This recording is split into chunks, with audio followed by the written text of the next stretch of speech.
I can train him like a dog. My girlfriend texted her friends, joking about how clueless I was. When the group chat leaked, she started crying and calling me abusive. I didn't raise my voice. I just left. Everyone else stayed to watch her meltdown. Hey Reddit. My ex thought she could run little tests on me forever. Gaslighting, guilt trips, the whole playbook. I kept my mouth shut, took notes, and let her think she was winning, but she had no clue what was coming. Before we get there, let me start from the beginning.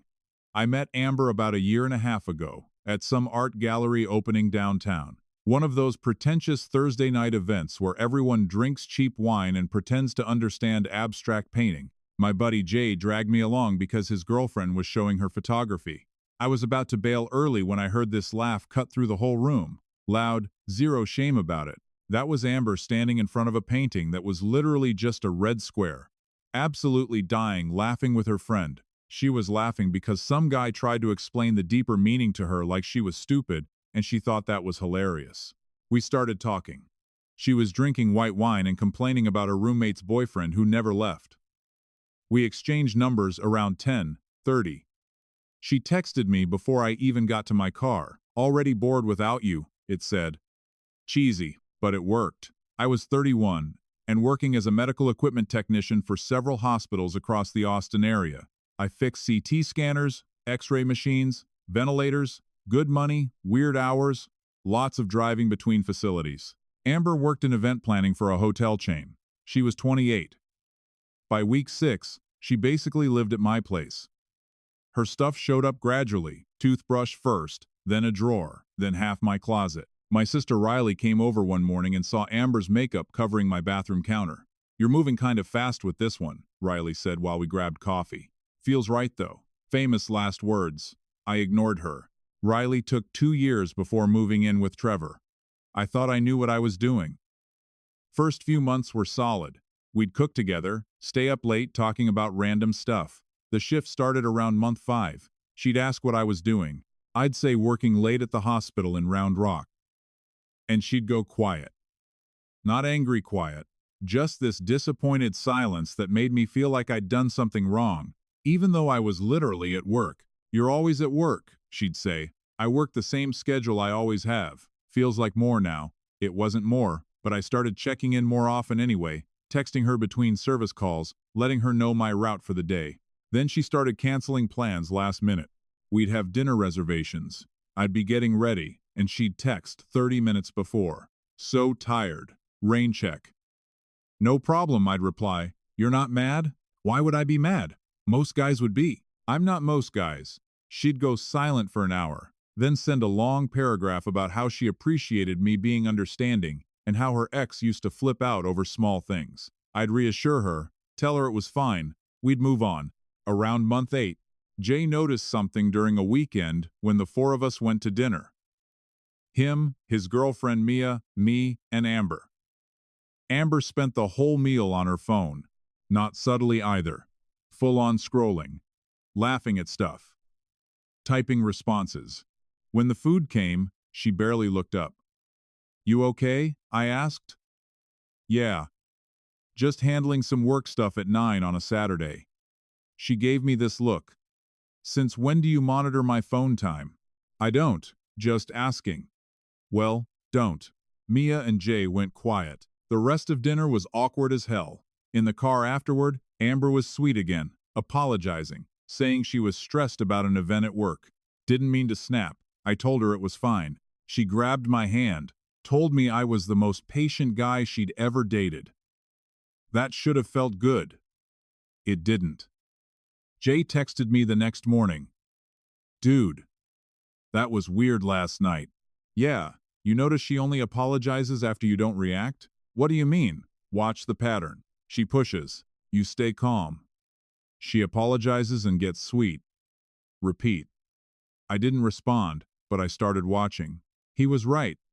Over the next few weeks, I saw it play out again and again. She'd escalate something small. I'd stay calm.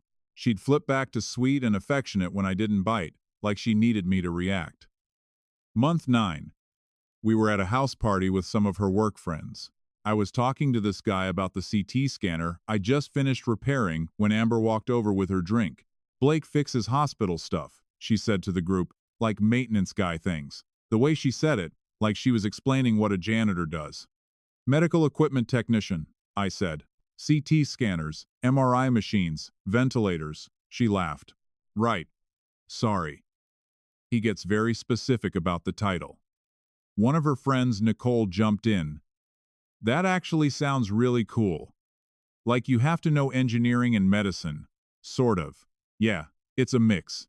Amber put her hand on my shoulder. He's also super risk-averse. Won't even ride roller coasters. Total homebody. Everyone laughed. She was smiling at me, watching. I just shrugged. Someone's got to be the responsible one. Kept talking to Nicole about the job. Amber's smile faded a little. She drifted off to refill her drink. Later that night in the car, she was all over me, telling me how proud she was, how smart I was, how she loved that I didn't get insecure about stupid things. I started keeping screenshots. Not of everything, just the obvious stuff. Times she'd cancel plans, weird responses to normal questions, passive comments that felt like tests. Nothing dramatic, just building a folder on my phone labeled work stuff, so she wouldn't see it if she borrowed my phone. Around month 10, she started doing this thing where she'd trauma dump late at night. Like 1 or 2 in the morning, she'd wake me up needing to talk about her childhood or her ex or her mom. Heavy stuff that took a lot out of me. First few times I went along with it. Listened. Asked questions. Tried to help. But then I noticed she only did it when I had to be up early for a 6 a.m. service call. Never on my days off. Always the night before a long shift. One night she started in on how her dad never supported her dream. It was 1:45 inches the morning. I had to be at Dell Children's Hospital at 6. Can we talk about this tomorrow? I said. I've got that early call. Wow. Okay, guess I know where I rank. That's not what I meant. I just need sleep. Forget it. I'm fine. She rolled over, wouldn't talk to me for 2 days. On day 3, she acted like nothing happened. Made me breakfast, asked about my schedule. Month 11, she tried something new. Riley invited us to her place for game night. Board games, drinks, normal sibling hangout stuff. I told Amber about it Tuesday afternoon. Sounds fun, she said. Friday night came. I was getting ready around 6:30 when Amber came out of the bedroom. I don't think I'm going tonight. You feeling okay? No, I'm fine. Just think maybe you should spend time with Riley alone. You guys are close. I don't want to intrude. You're not intruding. Riley invited both of us. Still, family time is important. Come with me. It'll be fun. She got quiet again. Actually, you know what? If you're not feeling it, stay here. I'll go. Her expression changed immediately. So, you're just going to leave me here alone on a Friday night? You said you wanted me to go alone. I said I didn't want to intrude. Right. So, I'm going alone. I grabbed my keys and left. She didn't text me the entire night. When I got home around 11, she was asleep. Next morning, she was cold. By Sunday afternoon, she'd reset. Sweet again. Made dinner. Asked about my week. Month 12, things got more direct. Amber started bringing up couples therapy, not because we had problems she wanted to fix, because she thought I had issues. I've been reading about communication styles, she said one night while we were watching TV. Yeah? And I think you might be avoidant, like, emotionally. How so? You don't engage when I try to talk about serious things. You just shut down. I engage. I just don't engage at 2 in the morning when I have work at 6. See, that's defensive. We should see someone. A therapist. I'll think about it. 3 weeks later, she changed tactics. I already looked into therapists, found 3 good ones. We could start next month. I didn't agree to that. You've been thinking about it for 3 weeks. I'm just moving things forward by making decisions without me. I'm trying to help our relationship. I don't think we need therapy. She stared at me. First time I'd actually said no instead of putting her off. So, you've just been stringing me along? I said I'd think about it. I thought about it. Answers no. She went silent, left the room, didn't talk to me for the rest of the night. Month 13. We were supposed to go to Riley's birthday dinner. Riley and I are close. She's the only family I've got in Texas since our parents moved to Colorado. The dinner was important.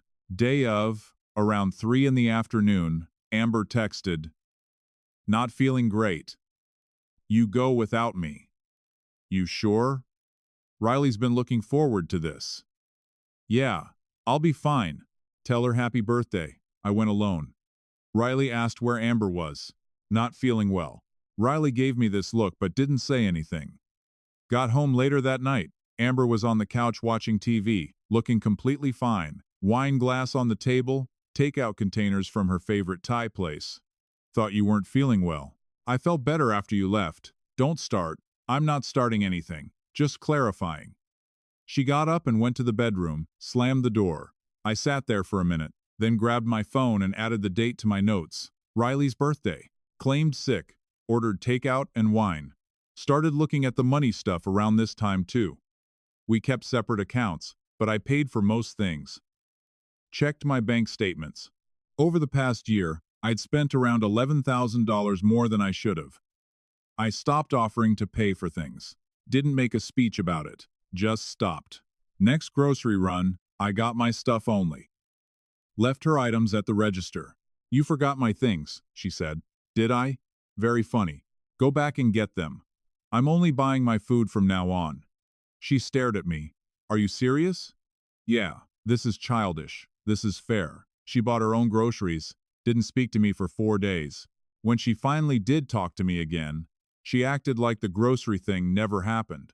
Just launched straight into being sweet and asking about my day. Around month 15, Mia sent me something that changed everything. "Blake," she texted, "need to show you something." It was a screenshot from a group chat, Amber and 3 of her friends. The message was from Amber, dated 4 days earlier. "Canceling on Blake tonight to see what he does. Bet he apologizes by morning." I read it 3 times. There were other messages too. Mia sent them all. "Ignored his text for 6 hours today. He's probably spiraling. Running another test tonight. Told him my ex texted me. Watching him try to stay calm is hilarious. He's too easy. Never pushes back on anything. It's like training a dog." The messages went back months. I called Mia. "Where'd you get these?" Jade forwarded them to me. She didn't want Amber knowing it came from her, so she asked me to send them to you instead. Jade was Amber's friend from college. They'd known each other for like 8 years. Why now? Because Amber told them yesterday she's thinking about meeting up with Owen again, her ex. Jade thought you should know what you're dealing with. I sat there on my couch staring at my phone. No anger, no hurt, just went really calm. "Thanks for telling me." "What are you going to do?" "Don't know yet." I hung up and scrolled through the screenshots again. Saved them all to my work stuff folder. Added them to a new subfolder labeled evidence. Didn't confront Amber that night. Didn't change how I acted at all. Just watched. She came home around 8. Kissed me, hello. Asked about my day. Normal. I made dinner. We watched a show, went to bed. She had no idea I knew. Over the next 2 weeks, I tested something. Started saying no to small things. Plans I would have normally agreed to. Favors she'd ask for. "Can you pick up my dry cleaning?" Can't. Got a service call in that area, but won't have time. "But you're already there." Still won't have time. She'd go quiet. Then later, she'd be extra sweet, trying to reset whatever she thought was wrong. I kept my responses minimal. 1-word answers, no explanations.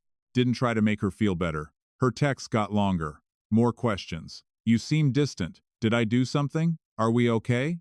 I'd wait 3 or 4 hours to respond. "We're fine." By week 3, she was freaking out, following me around the apartment, asking if I was mad, trying to start conversations about our future, suggesting trips we should take. I agreed to nothing, committed to nothing, didn't give her anything. She hated it. I wasn't her boyfriend anymore. I was her placeholder, her practice dummy, something to run tests on while she figured out what she actually wanted. Month 16 came around. Amber planned this whole birthday thing for me, made a big deal about it. Reservations at this expensive steakhouse downtown. Told me to invite whoever I wanted. Said she'd handle everything. Day of my birthday, I took off work. Got up around 9, made coffee, waited. She didn't wake up until noon, came out of the bedroom in pajamas, went straight to her phone. Morning, I said. That was it. Around 2, I asked what time our reservation was. Oh, about that. Can we do tomorrow instead? Jade's having a crisis. My birthday's today. I know, but this is important. Jade's upset about something with her boyfriend, and she needs me. You made a big deal about tonight, and I'll make it up to you tomorrow. Promise. She left around 3. I sat there for a while, then called Jay. You busy? Nah. What's up? Want to grab food? We went to this dive bar near campus. Burgers and beer. Told him what happened. Man, that's rough. It's fine. It's not fine. It's your birthday. Really? I'm good. He looked at me like he was trying to figure something out. You've been weird lately. Calm, but weird. Just paying attention. To what? Everything. I showed him the group chat screenshots, including one from earlier that day where Jade mentioned she was at work all evening. Amber had used her name as cover. He read through them slowly. When he looked up, his whole expression had changed. How long you known about this? 3 weeks. And you haven't said anything? What's there to say? She told me who she is. I'm just deciding what to do about it. You're freakishly calm about this. Because I already know how this ends. Yeah? How? She's gone. Just figuring out the timing. He nodded slowly. Need help when you do it? Probably. Let me know. We finished our food, drank a couple more beers, talked about normal stuff, work, sports, Riley's new job at the museum. Got home around 9. Amber wasn't back yet. I went to bed. She woke me up at 1:15, stumbling drunk, smelling like tequila, mascara smudged. Happy birthday, baby, she slurred. Didn't forget. She tried to kiss me. I turned my head. You seem mad. I'm tired. Going back to sleep. She got upset then, started crying, saying I didn't appreciate her, that she was just trying to help her friend, that I was being cold. I didn't respond, just rolled over.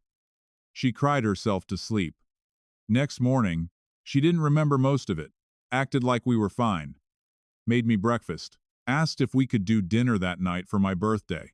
I'm busy tonight, I said. Doing what? Stuff, Blake, come on. Another time. Her face went hard. Fine, whatever. She left for work pissed. I went to the bank that afternoon, opened a new account, transferred all my money except what I needed for bills, changed my direct deposit, made sure my name was the only one with access to anything. Then I called my landlord, same guy I'd been renting from for 6 years, Mr. Will. Good relationship, always paid on time. Hey, I need a favor. What's up, Blake? I need the locks changed today if possible. I'll pay extra. Everything okay? Will be. Just need it done. She's not on the lease, so I should be clear legally, right? You're the only one on the lease. That's true, but I'm not a lawyer. If she's been living there a while, you might want to make sure you're handling everything by the book. I can still get the locks changed today if that's what you want. Yeah, do it. All right, I'll have someone there by 5. Appreciate it. Hung up and did a quick search on tenant rights. She could probably say she lived there, might even have some legal standing if she pushed it, but I had her stuff ready to go, Riley coming as witness, and I was willing to take the risk if she wanted to lawyer up. I wanted the break to be final, clean, documented. Locksmith showed up at 4:45, guy named Frank. Had the job done in 30 minutes. New deadbolt, new handle, 3 keys. While he worked, I started pulling Amber's stuff out of my closet. Not packing yet, just separating. My phone buzzed. Text from Amber. Having drinks with work people tonight. Don't wait up. That was it. I kept pulling her stuff out, made a pile in the corner of the bedroom, her dresses, her shoes, her ridiculous collection of throw pillows that served no purpose. Around 7, I called Riley, asked her to come by in the morning with boxes, and told her it was about Amber. She said she'd be there at 8. After I hung up, I looked around the apartment, seeing clearly what was mine and what wasn't. Then went to bed and slept without issue. Woke up at 3:45 inches the morning. Reached across the bed, empty. Grabbed my phone, nothing from Amber. Opened the location app we'd set up for safety reasons months ago. She insisted on it after her friend got stranded downtown. The dot loaded, sat right on Westlake Drive. Last updated 3:32 a.m. I knew that address. Owen's apartment complex. Her ex. Watched it for 15 minutes, didn't move. Took a screenshot, saved it to evidence folder, closed the app, went back to sleep. Riley arrived at 8 with her truck full of boxes, took one look at me and understood immediately. After I showed her the screenshot proving Amber had been at Owen's place since the early morning, she just nodded and apologized, and we got to work. We packed fast. Clothes, shoes, bathroom products, unread books, endless candles, stuffing everything into boxes, taping them shut, labeling as we went. By noon, 31 boxes filled the living room. She asked if I was really going through with it. I told her yes, and when she offered to stay, I said I needed to finish it alone. Before she left, she hugged me and said she was proud of me. After Riley left, I sat on the couch and waited, made coffee, checked my phone. Nothing from Amber still. She walked in at 2:20 inches the afternoon. Same clothes from yesterday, hair messy, heels in her hand. Saw the boxes and froze. What is this? Your stuff. Blake, what are you doing? Where were you last night? Watched her face change. Confusion first, then realization, then straight to defensive. I told you, work drinks. Try again. Excuse me? Pulled out my phone, showed her the location screenshot. You were at Owen's apartment overnight. Last updated 3:32 a.m. When I checked at 3:45, and you just walked in at 2:20 wearing yesterday's clothes. All color left her face, then came back red. She actually laughed this sharp, bitter sound. Oh wow. So now you want to play detective? I set my phone on the coffee table, looked at her for 3 seconds. Not anymore. What's that supposed to mean? Means I don't care where you were. Don't care why. Just need you to take your boxes and leave. You're insane. Nothing happened. I'm done. She walked to the door, probably thought she'd storm out and come back later when I'd calmed down, shoved her key in the lock, wouldn't turn. Tried again. Nothing. She turned and stared at me. You changed the locks. It's my apartment. My name on the lease. You can't just kick me out. Actually, I can. You're not on the lease. Never wanted to be. Remember? Said it felt too permanent. Her eyes got wet. Blake, please let me explain. No, just listen. Take your boxes, or they're going to the curb. She pulled out her phone with shaking hands, called Jade. Her voice cracked when she explained the situation.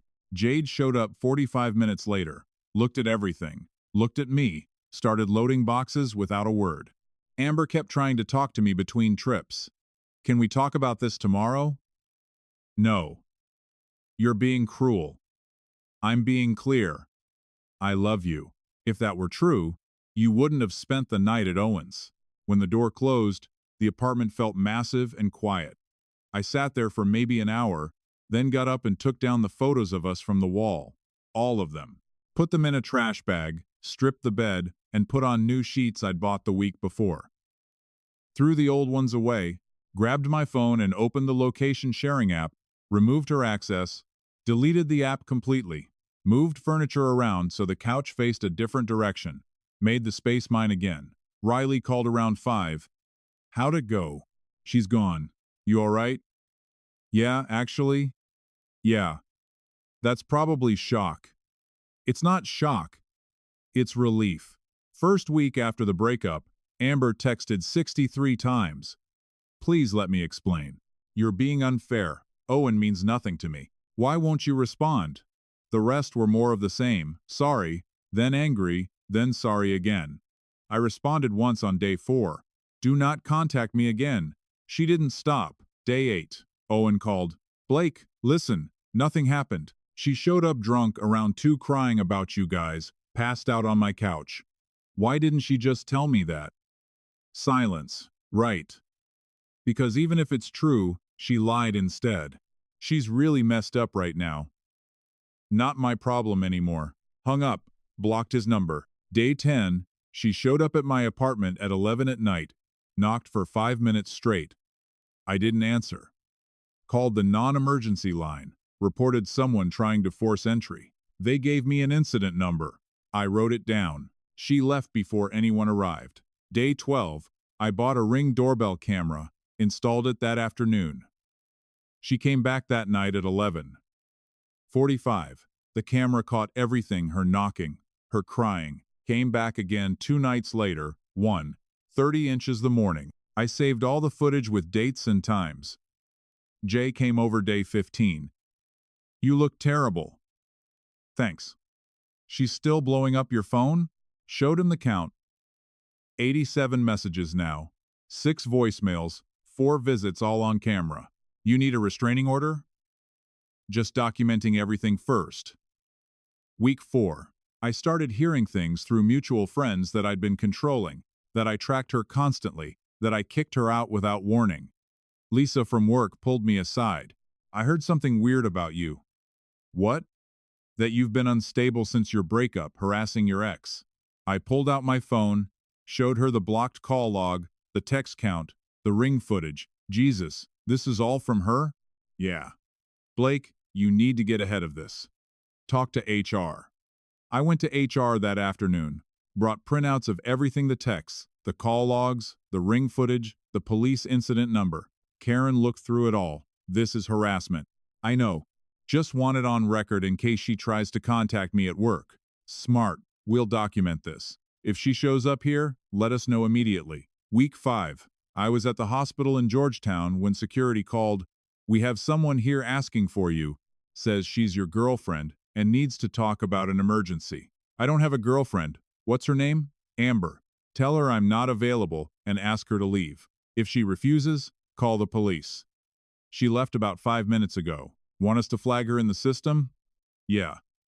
He took her name and description, added her to the no-contact list. The hospitals I serviced were all part of the same health system, so the flag would apply across all locations. I called Karen and HR to report that Amber had shown up at the Georgetown hospital. She confirmed security kept her away and said she'd document it. Later that night, she emailed formal confirmation of the incident, which I saved to my evidence folder. It felt good having it officially recorded. Week 6. Mia sent me another screenshot. Amber's message. Can't believe he's turning everyone against me. All I did was stay at a friend's house. Below that, Jade's response.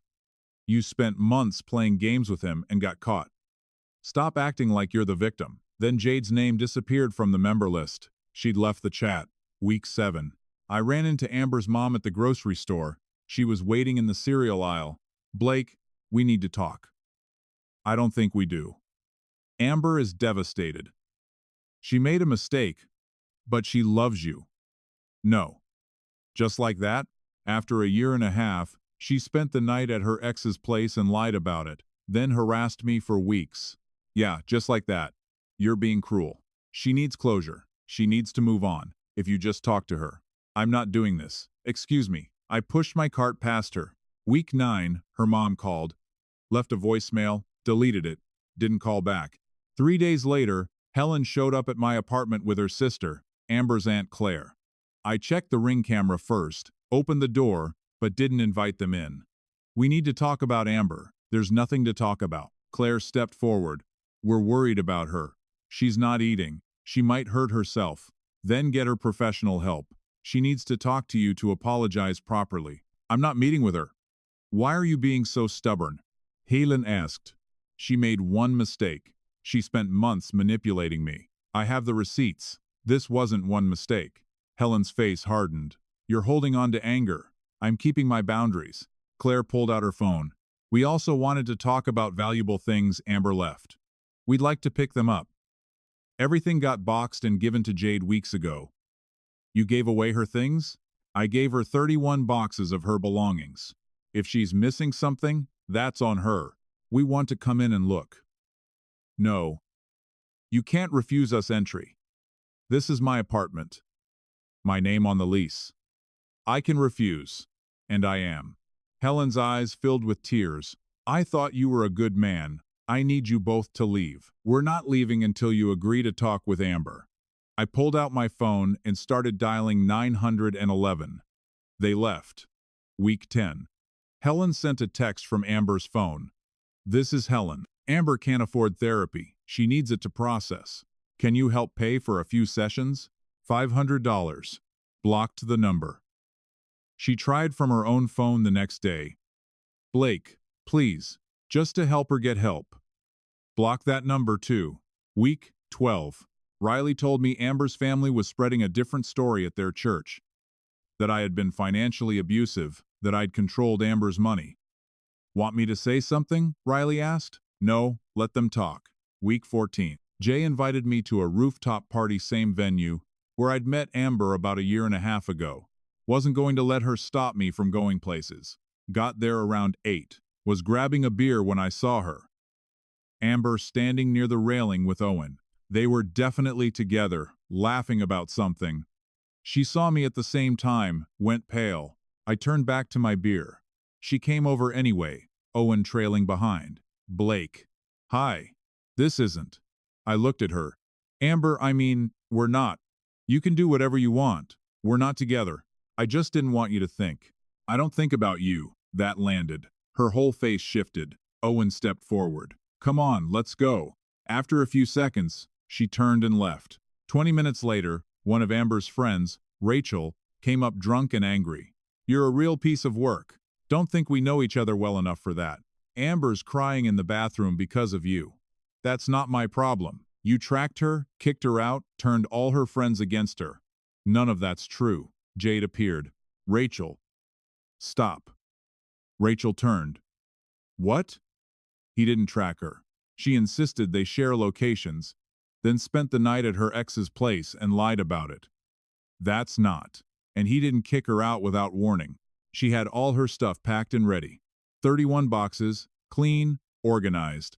I helped her move them, and I was in the group chat where she talked about running tests on him, called it training. Rachel went quiet. Jade looked at me. Sorry, I know you didn't ask me to do that. Appreciate it anyway. We stayed another hour. Amber and Owen left early. Week 16. I was working on an MRI machine when my phone rang. Unknown number. Blake? It was Claire. How'd you get this number? From Helen. Listen, Amber and Owen broke up. It's bad. Okay, that's all you have to say? I don't know what you want from me. She's telling people she wants to hurt herself. Then call 911. I'm not equipped to handle that. You're so cold. I'm realistic. If she's in danger, call 911. You could help her. No, I can't and I won't. Hung up. Blocked the number. Week 18. Jade called. Blake, heads up. Amber and Owen broke up about 3 days ago. He caught her texting someone else late at night. She's been calling me non-stop, wanting me to reach out to you, and I'm not doing it. Just thought you should know she might try to contact you. Thanks for the warning. Also wanted to say, I'm sorry for not telling you sooner about the group chat. You told me when it mattered. You're handling this better than most people would. Because I'm not handling it. I'm just moving on. Month 5 after the breakup, things were better. Started running mornings before work, 4 miles through the neighborhood. Lost some weight, felt stronger. Also picked up my guitar again after 2 years. Went on a few dates through apps, nothing serious. One woman talked about her ex the whole time. Another was nice, but we had zero chemistry. The apartment felt completely mine. I'd replaced all the shared furniture, new couch, new coffee table, different art on the walls. Riley came over one Saturday with Thai food. You seem good. I am. No regrets. Not one. You ever going to set the record straight about what actually happened?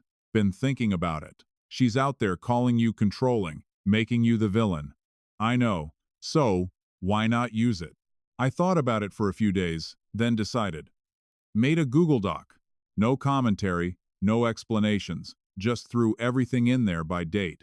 Screenshots of the group chat messages where she talked about running tests on me, location data from the night at Owen's, text message counts showing harassment pattern, Ring camera footage with timestamps, the police incident numbers, the HR documentation email, everything.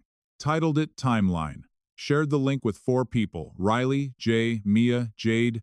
Sent them all the same message. Share if you think people need to see it. Don't if you don't. Just putting it out there.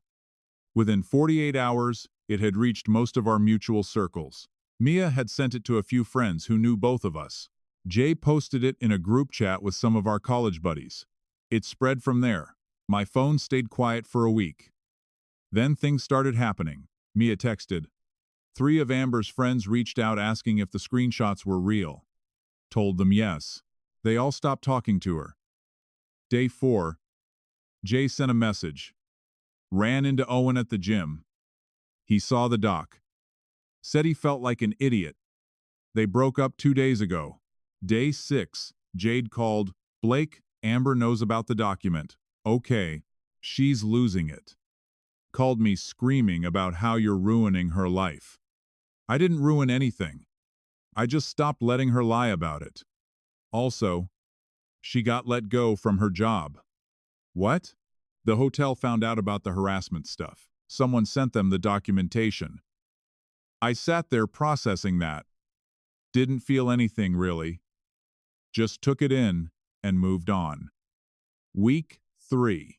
Riley told me Amber's family was asking around about the document, trying to get it taken down. Can they do that? It's all true.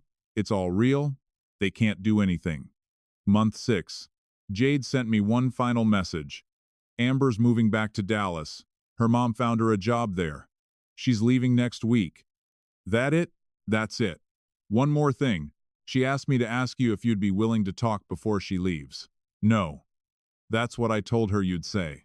That night, I went through my phone, deleted the Google Doc, removed the link, took down all the screenshots from my evidence folder, every single one, deleted Amber's contact, deleted Owen's, deleted her mom's and aunt's numbers, deleted the group chat screenshots, deleted the location data, deleted the Ring camera footage from my phone, everything I had control over. Emptied the trash folder. My copies were gone. HR still had their record. Police had their incident reports. The people I'd shared the doc with might still have it, but my part was done. Day before Amber was supposed to leave for Dallas, my phone buzzed. Unknown number. Text message. Blake, it's me. I know you don't want to talk, but I need to say this. I'm sorry for everything. The lying, the manipulation, the way I treated you. You were the best thing I had, and I destroyed it. I don't know why I did what I did. Maybe I was scared. Maybe I'm broken. I don't know. But you deserved better. You deserved someone who saw how good you were and didn't try to tear it down. I'm leaving tomorrow, moving back to Dallas, starting over. I just wanted you to know, I know it's my fault. All of it. I hope you find someone who treats you right, someone who doesn't play games. You deserve that. I read it twice. Then I locked my phone and set it down on the coffee table. Didn't answer. Went to bed around 10. Slept straight through until 6 the next morning. When I woke up, I checked my phone. 2 more messages from the unknown number. Please just tell me you got my message. Blake, please. I deleted the conversation without replying. Didn't block the number yet. Just removed the thread. Made coffee, went for my morning run, 4.2 miles through the neighborhood. Felt good, strong. Got back, showered, made breakfast, scrambled eggs and toast. Ate on the balcony, watching people walk their dogs. Around 9, I had to leave for work. Service call at the hospital in Round Rock. An X-ray machine throwing error codes. Drove there, listening to music alt-country station out of Austin. Got to the hospital, fixed the machine. Took about 90 minutes. Routine stuff, recalibrated the sensor array, ran diagnostics, cleared the errors, talked to the radiology tech about his weekend plans. Normal conversation. He was taking his kids to Schlitterbahn. Checked my phone in the truck before leaving. One new message from the unknown number. I guess this is goodbye then. I stared at it for about 5 seconds. Then I blocked the number, drove to my next call in Georgetown, fixed a CT scanner, finished my workday around 4:30. Got home, parked, walked inside, set my keys on the counter, grabbed a beer from the fridge, sat on the balcony, watching the sun go down. After dinner, I played guitar for about an hour, then got ready for bed. I checked my phone once, cleared work emails, replied to Jay, and saw nothing else. No messages, no notifications, no location pings. I lay down on the fresh sheets and fell asleep within minutes. No dreams, no reaching for someone who wasn't there, just sleep. Next morning, I woke at 6:15, Made coffee, ran, and headed out for a full day of hospital calls. Just a normal Tuesday. My phone stayed silent in the cup holder. I drove to work listening to music, not thinking about Amber once. My life was mine again, and it felt perfect. Guys, we are so close to hitting 100,000 subscribers on this channel. If you are not subscribed to the channel, please consider subscribing. It really helps hit that 100,000 mark.